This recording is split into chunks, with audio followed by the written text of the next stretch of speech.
సైబరాబాద్ లాంటి ఒక సిటీని క్రియేట్ చేసిన వ్యక్తి.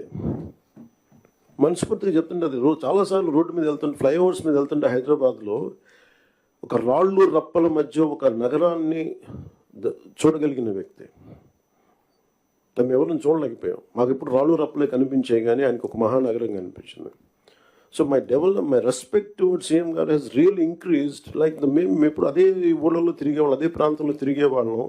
And all his administrative ability, కొంత అడ్జస్ట్మెంట్స్ తప్ప కొన్నిసార్లు కొన్ని పాత జివోస్ కావచ్చు, కొన్ని ఓల్డ్ రూల్స్ అండ్ రిస్ట్రిక్ట్ చేయొచ్చాము, కానీ వాటిని మధ్యలో బ్యాలెన్స్ చేసుకుంటా ఆయన స్టేట్ని, యూనిఫైడ్ స్టేట్ని ఆయన తీసుకొచ్చిన విధానం కానీ, ఇప్పుడు ప్రజెంట్ స్టేట్కి ఈ అప్పులు, వారసత్వంతో అప్పులు, కష్టాలు, ఇరెగ్యులారిటీస్తో వచ్చిన ఈ రాష్ట్రం కానీ ఆయన లీడర్షిప్లో కొనసాగాలి అంటే all of you have to really, we need your support.